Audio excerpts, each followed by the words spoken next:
ஒரு ஹோட்டலுக்கு கூட்டு போயிட்டு சாப்பாடு வாங்கி கொடுத்தாக்கா சாப்பிடுவீங்க. ஒரு கட்டத்துக்கு மேல அந்த சாப்பாடை மறுபடியும் உங்களால சாப்பிட முடியாது. மனுஷன் போதுன்ற திருப்தி ஆகிற ஒரே விஷயம் பசியாறுதல் மட்டும்தான். வள்ளலார் ஒரு விஷயத்தை அருமையா சொல்லிட்டு போய்கிறார். பூச்சிக்கும் புழுவுக்கும் நாய்க்கும் பள்ளிக்கும் மனுஷனுக்கும் ரெண்டு விஷயம் பொருந்தும். ஒண்ணு, எல்லா உயிர்களுக்கும் பசிக்கும், எல்லா உயிர்களுக்கும் மரணம் நிச்சயம். மரணத்தை தடுக்கிறது நம்ம கிட்ட இல்லை, ஆனா பசியை தடுக்கிற வல்லமை மனிதர்களுக்கு உண்டு.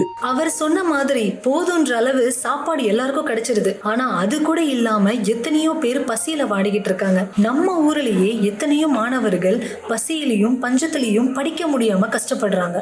அவங்கள மாதிரி மாணவர்களுக்கு உதவி செய்ய ஒரு சில என்ஜிஓஸ் இருக்கு. அதுல ஒருத்தவங்க தான் சென்னையில இருக்கிற நம்ம நிக்கோலா ஃபவுண்டேஷன். இவங்க கஷ்டப்படுற பசங்களுக்கு சாப்பாடு போட்டு இலவசமா படிப்பு சொல்லி கொடுக்கறது மட்டும் இல்லாம அவங்களோட வாழ்வாதாரத்தையும் மாத்திட்டு வராங்க.